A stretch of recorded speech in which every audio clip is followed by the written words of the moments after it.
Okay, let's get into it. So in this video, we will be looking at the 3ds Max interface. So we're currently using Autodesk 3ds Max 2025, as we can see in the top up here. It depends on what you're using, but we're working with the 2025 version in this tutorial. So once you open the actual 3ds Max software, it'll come up with this default screen. It will just run you through basic navigations. We'll be running through all of this today, and then you can see, it shows you rough navigation around the interface. So once we close that, we can just hit close. It'll actually come up with a default of the perspective view. So this is what our ground plane and grid will be looking like. You can go in and change your views through here. So once we start making objects and so forth, you can see top view is like this. Then we go bottom view, front view would be the side, back, left, right, and you can alter throughout these itself. However, starting off, we're going to be looking at the menu bar, which is up the top, up here, and let's run through the basic, commands that we'll be using, the most common commands that we use when modeling. So initially starting off with file. To create a new file, you can either start off with the default. If you want to create a new file, just go new. You can open an existing file through open. So, if you want to work on an existing file, you just press open. And then you've got the save as command. So I recommend constantly saving files as you go, because it does get quite heavy working in 3ds Max. So constantly saving your files is important, as in case there is a crash. When we scroll down, we've got an import command. So this is where you can possibly import existing files, and potentially in the future we can show you guys how we import specific areas from different various, for example, with the multi-sunlight analysis that we might do. If we've got an existing multi-sunlight we want to run, we just import it, and then we might select a certain amount of layers that we want to import. So there's that command which works really well, and then the export and so forth. So that's the file. Under edit, these are basically a basic kind of commands. So move, rotate, scale, placement, you can find that up here. We've also got tools, groups, views, and then so forth. So there's also different types of model files as well. But the good thing about 3ds Max is we can navigate not just on the menu bar at the top, but we've also got a side command panel down here, which I'll go through later. And then rendering is another thing we'll be using in this tutorial for the multi-sunlight analysis, which I'll further look into in the next couple of videos. But basically, once we've set up a multi-sunlight analysis, we can go through here and set an environment, change exposure control, and render these outputs to see what it will look like. Then we've got customize and so forth. So yeah, that's the menu bar at the top. This is the main toolbar over here. So this is basically where all our navigation, basic tools like select and move, select and rotate. We've got rectangular selection option. So if you want to select a particular region, so if we click on this, we can do that and it will select an object. We can go undo and redo. We can, a shorter cut, you can go Control Z, which might be able to undo, but I recommend sticking with these two commands up here. And if we go down, there's snap tools over here. So if you want to snap an object, we've also got mirror, we've got align, which comes in handy as well if you want a precise alignment with your objects or whatever you're modeling. And then up here we've got toggle scene explorer. So if we press this command, it'll actually bring up our layers, which I'll be further talking about in a minute, but we will always need to work in our layers, as it will keep a clean and easy to navigate system for us. Whereas if we weren't creating layers, it might be a bit harder to kind of navigate, as you don't have control over the layers you've put everything under, and it might get confusing the more you model. And then we've also got a toggle layer explorer as well down here. We can also bring it up to here if we don't want it on the side, but for now we'll just remove that. And then we've got show ribbon. So this is this bottom ribbon down here. And in here it shows the time slider and animation control. So if you're doing some type of simulation, you can control it by, moving this across here. So it will show you a certain timestamp that you want to focus on. We've also got a stop and start button down here. So once you start doing simulations, you can control it on this this bottom panel down here. Okay, let's get into our command panel. So on the right side here, this is mainly what we like to work with. Basically lets us make objects, through object type we can do different type of objects. In the next video we'll be showing how to make basic objects, and we can actually even change what type of objects we want to model. So if you go extended primitives, it gives us different type of objects there, and then we can even scroll down and it'll, body objects, and we can choose a different type of object from there.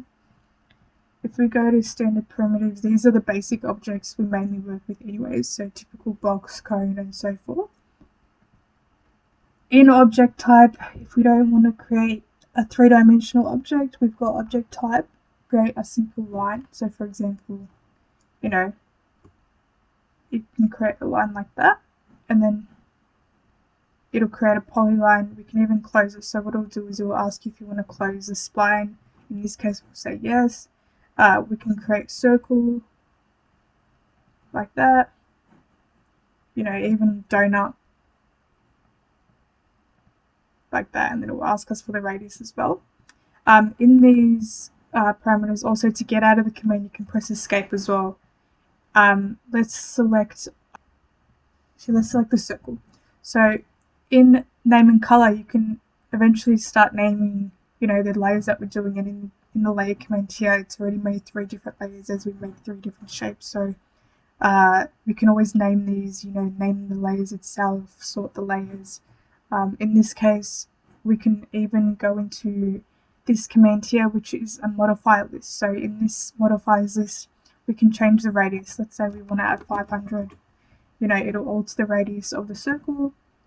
If we get interpolation, we can look at the steps. So if we maximize it to 10, if we've added an actual planar surface to it, it'll change the steps to it.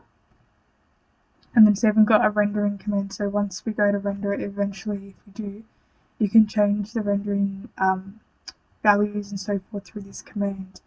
One important thing is a modifier list as well in this, on the right main command panel.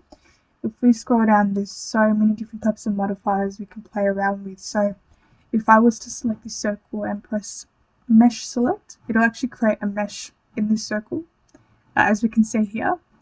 And then in this circle, it's actually added it to its own layer underneath the circle. So see how it hasn't added it here, but it's actually added it underneath the circle, meaning we can change, the actual values of this mesh itself.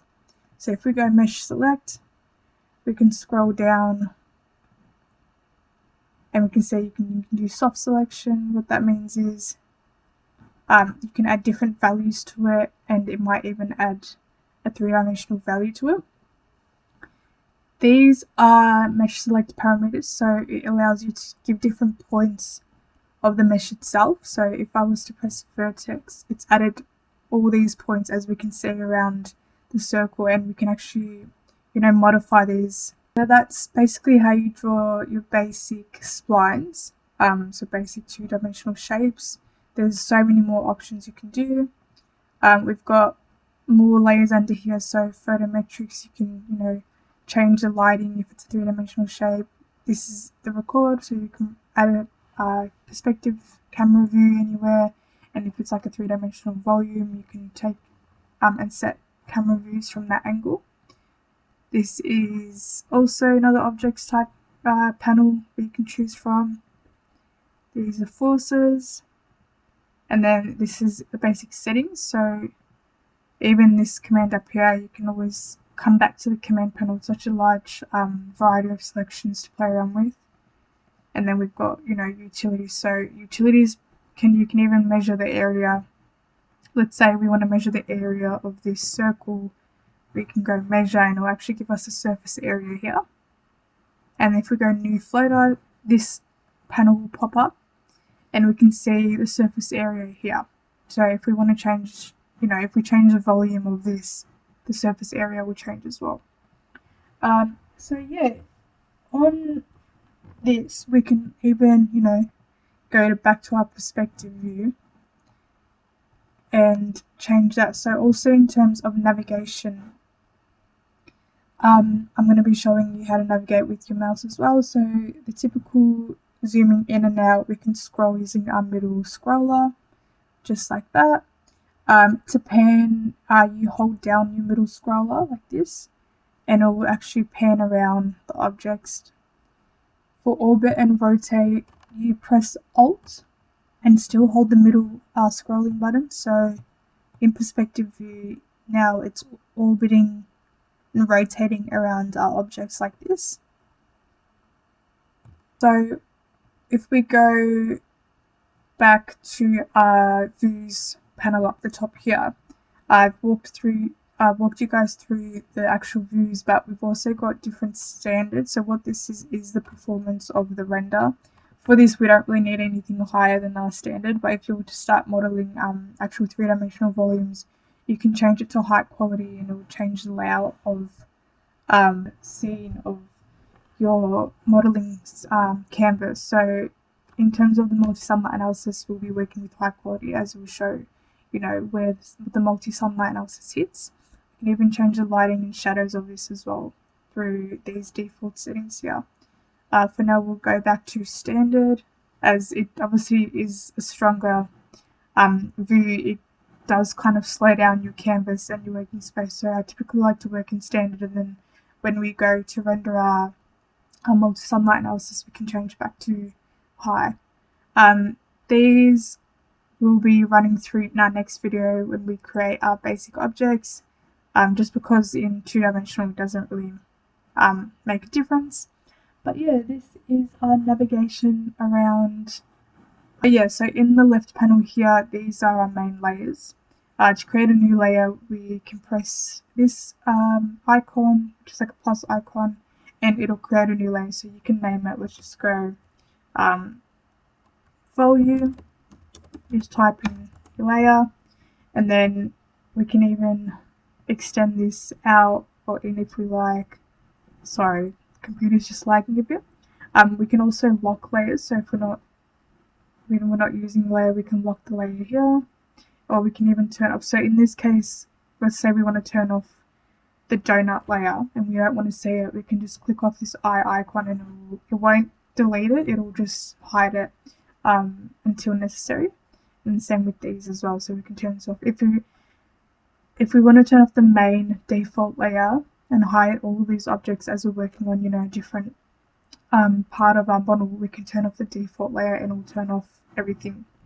So yeah, these are our basic interface that we'll be playing around with and working with in the next couple of videos. Thank you.